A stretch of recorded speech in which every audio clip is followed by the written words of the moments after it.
Boa noite, igreja. Nós estamos aqui reunidos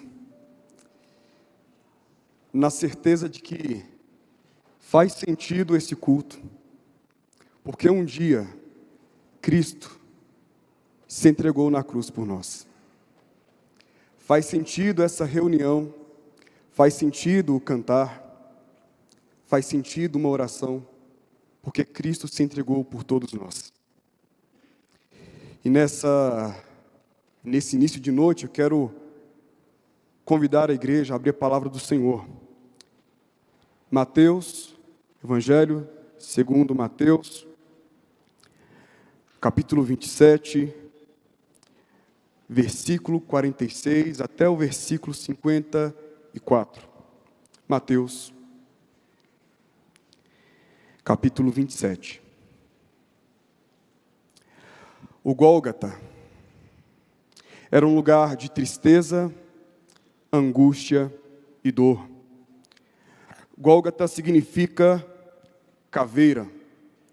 Esse mesmo local também era conhecido na sua época como Calvário, que significa crânio. E como o nome sugere, esse local era um local que trazia um espetáculo da ignomínia, trazia para os seus espectadores o espetáculo do pior do homem. Alguns historiadores nos trazem algumas hipóteses para a origem do nome, Gólgota. Alguns afirmam que esse nome, ele possivelmente está baseado no fato histórico que todo visitante daquele local poderia encontrar ali crânios empilhados, trazendo a sensação e a evidência de morte e dor. Outros, por sua vez, afirmam que aquele local,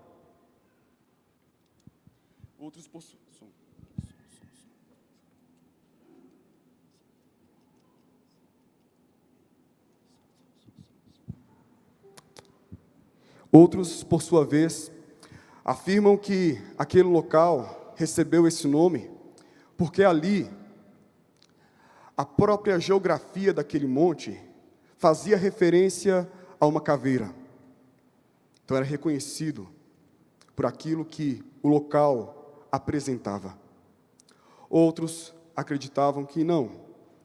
Esse local era chamado Gólgota, caveira, simplesmente por aquilo que acontecia ali, que era a execução de muitos homens. Jesus estava ali, no Gólgota. Depois de ter sido vendido, traído, humilhado, agora Cristo estava crucificado naquele local. E para relembrar esses momentos de angústia e dor, a tradição denomina esse período, que começa desde o Getsêmani até o Gólgota, de a paixão de Cristo. A palavra paixão aqui vem do latim tardio, passiones, pate, que significa sofrer. Então, nós nos lembramos do sofrimento, da agonia, da angústia, da aflição, todas estas que foram e estavam sobre Jesus. E de forma específica, a leitura que faremos nos mostra as últimas horas dessa paixão, dessa agonia. E faremos então a leitura do texto sagrado, com reverência, mesmo assentados. E assim diz a palavra do Senhor. Desde a hora sexta até a hora nona, houve trevas sobre toda a terra. Por volta da hora nona, clamou Jesus em alta voz, dizendo: Eli, Eli, lama sabachthani, que quer dizer: Deus meu, por que me desamparaste? E alguns dos que ali estavam, ouvindo isto, diziam: Ele chama por Elias. E logo um deles correu a buscar uma esponja e, tendo-a embebido de vinagre e colocado na ponta de um caniço, deu-lhe a beber. Os outros, porém, diziam: deixa, vejamos se Elias vem salvá-lo. E Jesus, clamando outra vez com grande voz, entregou o Espírito. Eis que o véu do santuário se rasgou em duas partes, de alto a baixo. Tremeu a terra, fenderam-se as rochas, abriram-se os sepulcros, e muitos corpos de santos que dormiam ressuscitaram. E saindo dos sepulcros, depois da ressurreição de Jesus, entraram na cidade santa e apareceram a muitos. O centurião e os que com ele guardavam a Jesus, vendo o terremoto e tudo que se passava, ficaram possuídos de grande temor e disseram: vamos ler juntos essa afirmação? Verdadeiramente este era Filho de Deus. Amém. Feche seus olhos. Senhor, tua palavra é poderosa e ela foi lida. Nós pedimos, Pai, tua santa direção. Fale ao nosso coração, conforme o teu querer e tua vontade. Assim oramos na dependência de Cristo Jesus, pela atuação do Espírito Santo em nosso meio. Assim oramos. Amém e amém. Nessa noite eu quero refletir com os irmãos a respeito de Jesus, Deus sofredor. Jesus, Deus sofredor. Jesus, Deus de Deus, luz da luz, Senhor dos senhores, Rei dos reis. Segunda pessoa da Trindade. Ali estava Ele, no Calvário. Ali estava Ele, no Gólgota. Ali estava Ele, pregado. E nos seus últimos instantes, últimos minutos, nós percebemos que Ele declarou em alto e bom som, para que todos aqueles que estavam ali pudessem ouvir: Deus meu, por que me desamparaste? Mas para entender a gravidade, a dimensão dessas palavras, precisamos olhar para o texto e perceber alguns detalhes que os evangelistas, nos evangelhos, nos trazem. O Evangelho segundo Marcos, no capítulo 15, até o versículo 25, relata que Jesus resistiu ao tormento de aproximadamente 6 horas, começando 9 horas da manhã, isto era, hora terça, e indo até as 15 horas, isto é, hora nona. Mateus, o evangelista Mateus, nos retrata que, desde a hora sexta até a hora nona, houve trevas sobre toda a terra, no versículo 45. Ou seja, do meio-dia até as 3 horas, uma escuridão tomou a terra. E essa escuridão aqui é vista por alguns como um sinal do juízo de Deus. A escuridão ali era vista como uma simbologia, a ira de Deus que estava recaindo sobre o seu Filho Jesus, porque o próprio Deus computava sobre Jesus toda a transgressão que era minha, era sua, nossa, povo escolhido de Deus. Na arte, alguns pintores, quando retrataram no passado a cena da crucificação, a grande maioria deles, fizeram quadros totalmente enegrecidos, trazendo e transmitindo a ideia de que o dia havia transformado-se em noite. O dia transformou-se em noite. Na teologia nós acreditamos sim, Deus o Pai, naquele momento estava exercendo o seu justo julgamento e derramando sobre o Filho, Jesus, a ira, sua ira santa. E nessa situação, Cristo, segundo o texto, clama em alta voz, grita. O Senhor Jesus grita, envolto em trevas. Ele grita: Deus meu, por que me desamparaste? Por que ele grita? Ele grita porque naquele instante ele estava bebendo do cálice do julgamento de Deus contra o pecado. E essas são as palavras do salmista. Ali no Salmo 22, versículo 1, um salmo que faz referência ao Messias. O salmo inicia com a expressão: Deus meu, por que me desamparaste? Por que se acham longe de mim, de minha salvação, as palavras de meu bramido? Nós precisamos compreender que o sofrimento de Cristo Jesus foi integral. Foi integral. E quando Cristo declara isso, quando Cristo clama ao Senhor, Ele está de alguma forma mostrando para mim e para você que o sofrimento dele ia além daquilo que os olhos poderiam ver. O sofrimento de Cristo era um sofrimento além da carne. Além da carne. Ele tornou ali na cruz do Calvário aquilo que Isaías havia proferido. Em Isaías 53, 3, ele se tornou homem de dores. A crucificação reservava para suas vítimas uma morte dolorosa. A crucificação reservava para suas vítimas uma morte lenta, uma tortura cruel e humilhante. Havia ali uma violência física absurda. John Sitteman, um teólogo, falando a respeito desse evento, ele afirmou: Jesus absorveu as palavras de zombaria em sua alma enquanto sentia em seu corpo a agonia dos açoites, dos pregos e da coroa de espinhos. Qualquer movimento era torturante, e a respiração não passava de uma luta dolorosa, um esforço contra o próprio diafragma, num processo de asfixia, pelo qual as crucificações romanas eram famosas. Cristo sofreu por mim e por você.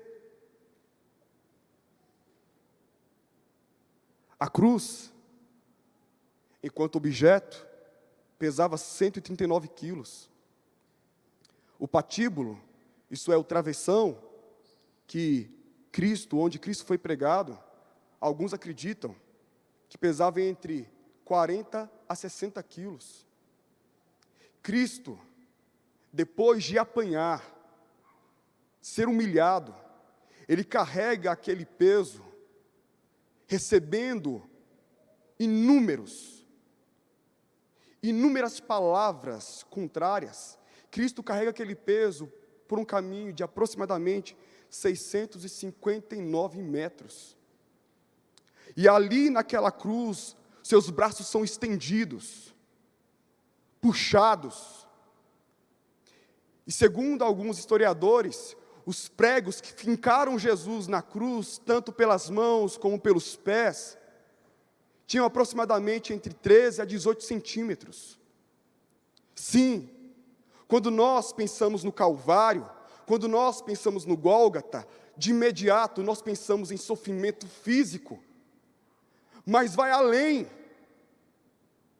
No sofrimento físico, Cristo, Ele padeceu e Ele sentiu toda a dor, mas para conseguir compreender um pouco daquilo que se passava de forma interna, Ele grita: Deus meu, por que me desamparaste? Porque aquilo que os olhos não podem ver, nós podemos ouvir.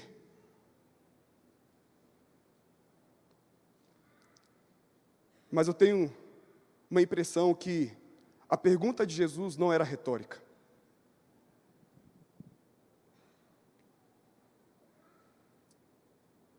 Por que, Senhor? Por que eu abandono? E nós conseguimos encontrar a resposta na própria palavra de Deus.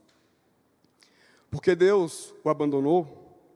Porque Cristo se fez maldição por nós. Gálatas 3:21. Porque Deus o abandonou? Porque Cristo levou sobre si o pecado de muitos. Isaías 53:12. porque Deus o abandonou, porque Cristo foi feito pecado. 2 Coríntios 5, 21. Porque Deus o abandonou, porque Deus não pode contemplar a iniquidade, o pecado. Abacuque capítulo 1, versículo 13. Por quê? Porque o Senhor, como que fechou os olhos, afastou a face, e naquele momento houve trevas ali. Joel Bick, um teólogo, outro teólogo, falando sobre essa cena, olha o que ele afirma. Esta frase representa o nadir, o ponto mais baixo dos sofrimentos de Jesus. Aqui, Jesus desce à essência do inferno. Repito, aqui, Jesus desce à essência do inferno, o sentimento mais extremo jamais experimentado. É um momento tão compacto, tão infinito, tão horrendo, ao ponto de ser incompreensível e aparentemente insustentável. Cristo no Gólgota, Deus sofredor, clamou: por que me desamparaste? Porque ali, Ele, o Cordeiro de Deus, estava sendo imolado. Porque ali, Ele, o Cordeiro de Deus, estava aplacando a ira santa do próprio Deus. Porque ali Cristo era Cordeiro, substituto. Ele estava em meu e em seu lugar. Ali Ele sofreu, porque Ele era o Cordeiro apropriado para aplacar a ira de Deus. Macho, puro, sem mácula e sem defeito. Ali Ele era o Cordeiro apropriado para pagar toda a nossa dívida. E nós encontramos referências bíblicas que comprovam: Ele era o Cordeiro apropriado. Por exemplo, o próprio Isaías, no capítulo 53, afirma que Ele não abriu a boca. Ali, em 2 Coríntios, no capítulo 5, 21, fala que aquele que não conheceu o pecado, Jesus não conheceu o pecado. Em Hebreus, no capítulo 4, versículo 15, fala que Ele foi tentado em todas as coisas, à nossa semelhança, mas sem pecado. Em 1 Pedro 1,19, fala do Cordeiro de Deus, sem defeito e sem mácula, aquele que não conheceu o pecado.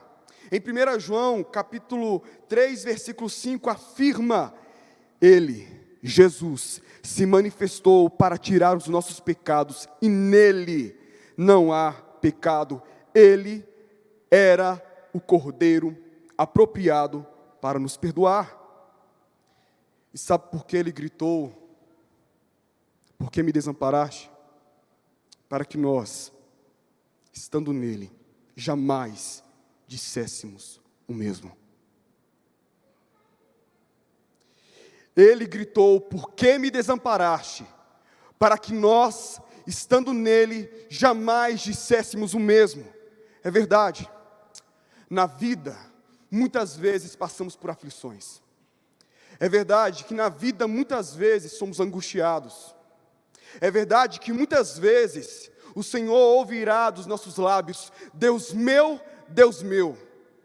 É verdade que muitas vezes o Senhor até mesmo poderá ouvir dos nossos lábios: onde tu estás?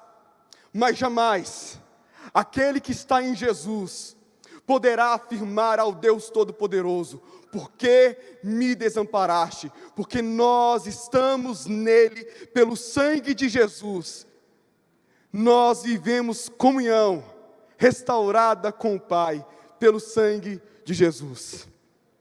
Jesus, Deus sofredor, ali no Calvário, disse o que eu e você, nós não falaremos. Na segunda parte do texto, nós aprendemos uma profunda e marcante lição. O texto diz assim: e Jesus, clamando outra vez, com grande voz, entregou o Espírito.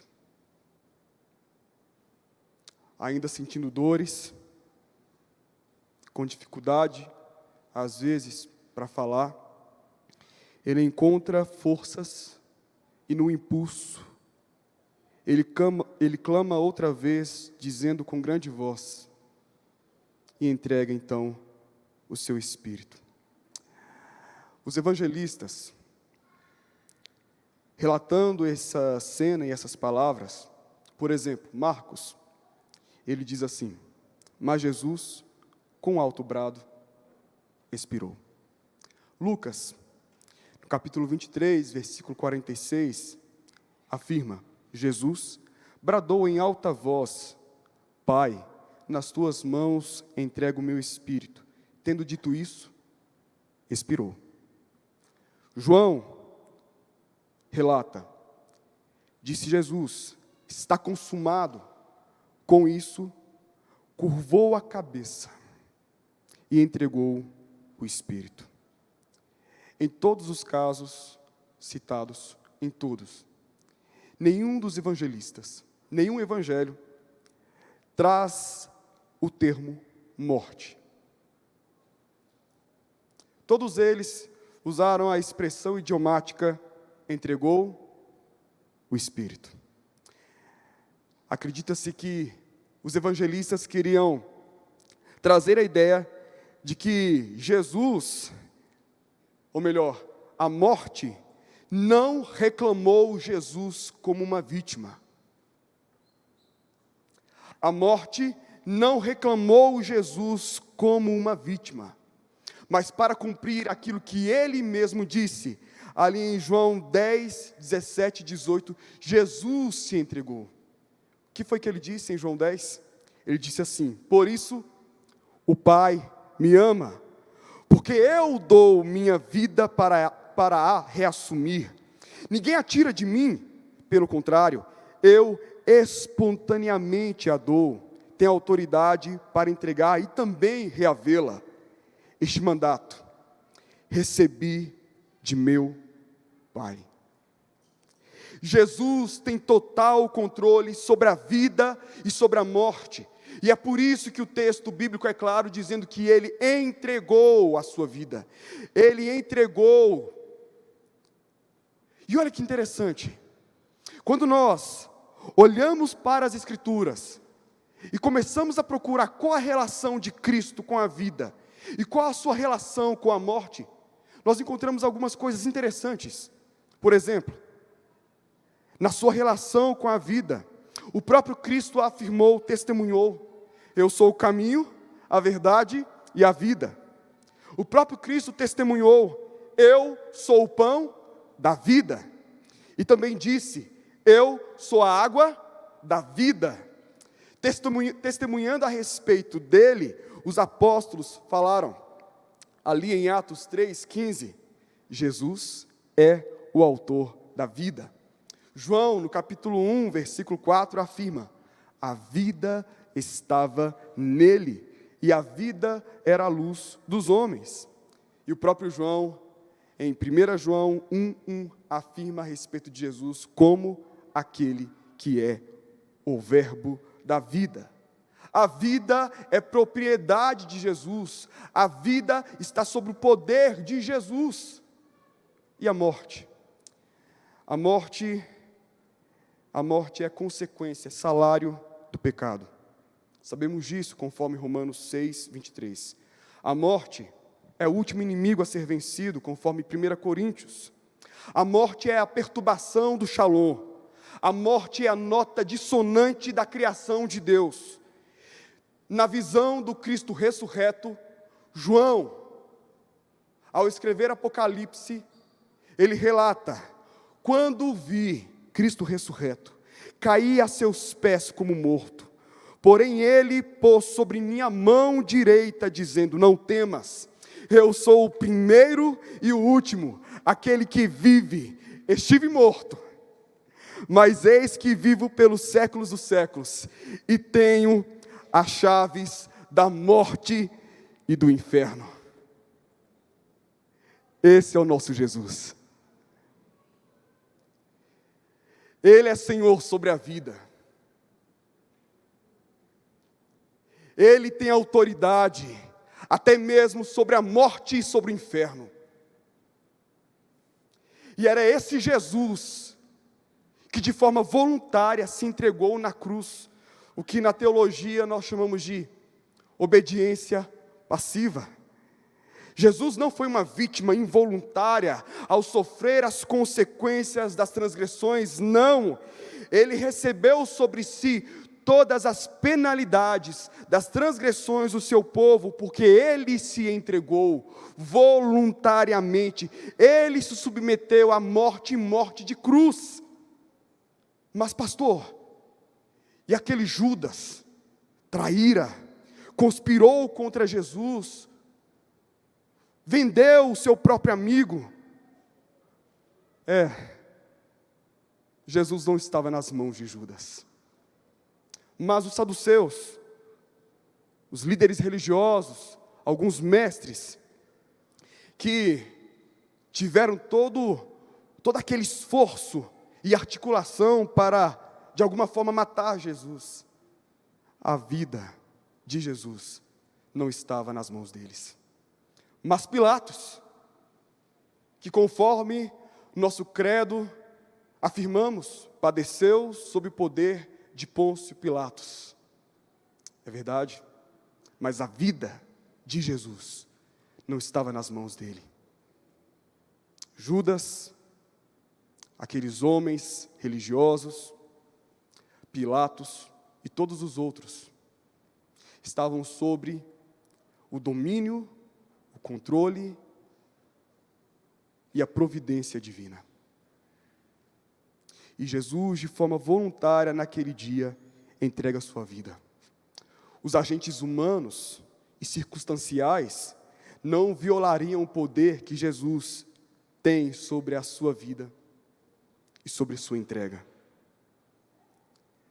E o texto é claro, que Jesus, expirando,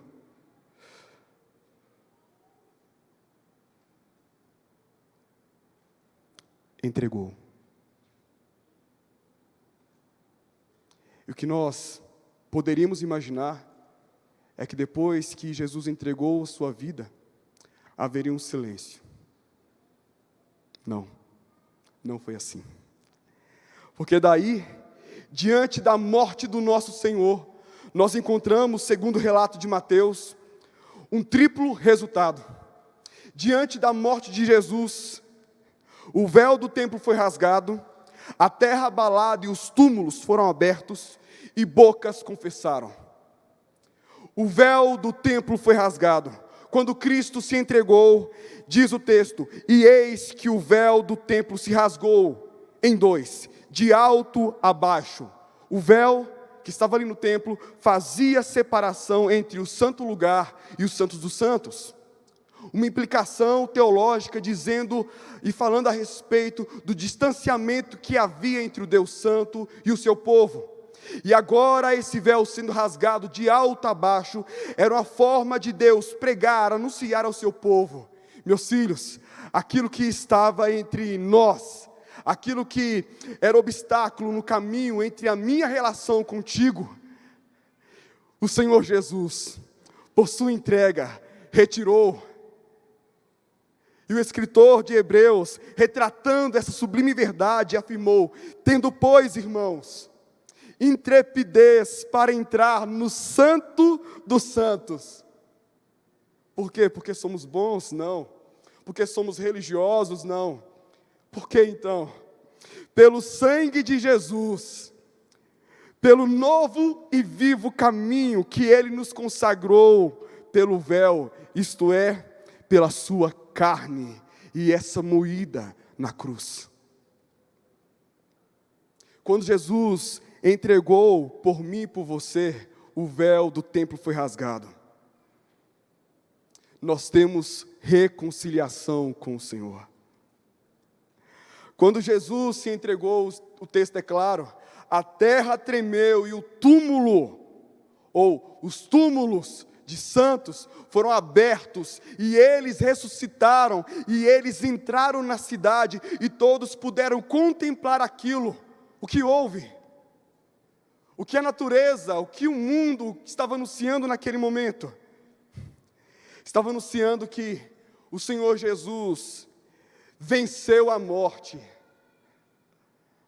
A morte de Jesus venceu o poder da morte. E Ele estava garantindo aos seus, para todos aqueles que confiam nele, a vida eterna. Ele nos deu vida, confirmando a palavra que encontramos em Oséias e também em 1 Coríntios 15, 55. Onde, ó morte, onde está o teu aguilhão? Onde, ó morte, a tua vitória? Agora o aguilhão da morte é o pecado, e o poder do pecado, a lei. Mas graças a Deus que nos dá a vitória, por nosso Senhor Jesus Cristo. A morte não tem poder. A palavra final é do Senhor da vida, Jesus. E na sua morte, quando os túmulos então viram aqueles que estavam mortos ganhando vida, era o anúncio para todos, que Ele havia vencido a morte. E o terceiro acontecimento foi que eles puderam ouvir, as pessoas que estavam ali puderam ouvir, da boca de um centurião, a afirmativa: verdadeiramente este era filho de Deus. O centurião e os soldados, eles estavam acostumados com execuções. A dor física do outro não causava comoção a nenhum deles. Esses soldados, eles são relatados aqui como aqueles que de alguma forma cooperaram na agonia de Jesus naquele período, rindo de Jesus, blasfemando, humilhando. Aqueles homens não se sensibilizaram com Cristo pregado na cruz, mas de uma forma miraculosa.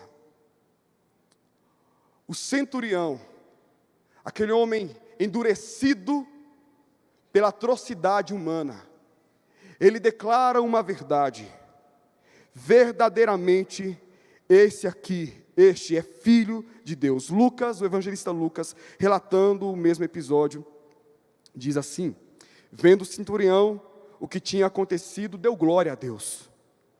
Deu glória a Deus, dizendo: verdadeiramente este homem era justo.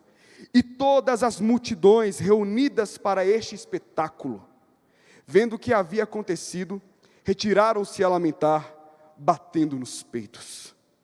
Naquele dia, aquele homem deu glórias a Deus, confessou e reconheceu ser Jesus o Filho de Deus.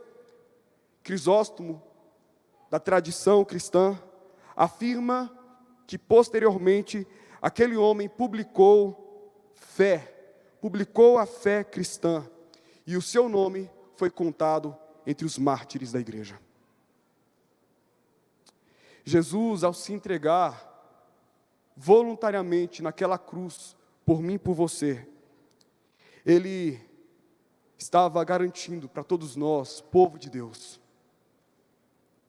reconciliação, vida e uma nova confissão de fé.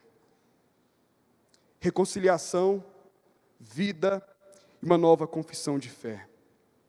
Para concluir, um pensador certa vez afirmou: o Calvário mostra como os homens podem ir longe no pecado, e como Deus pode ir mais longe para salvá-los. Repito, o Calvário mostra como os homens podem ir longe no pecado e como Deus pode ir mais longe para salvá-los. E o nosso Senhor foi, porque a palavra dele nos ensina. Ele não poupou o seu próprio Filho, antes, por todos nós, o entregou.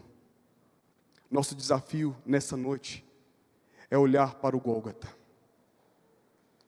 contemplar Jesus, Deus sofredor, contemplar os cravos, a coroa de espinhos, os pregos, e reconhecer que era por nós.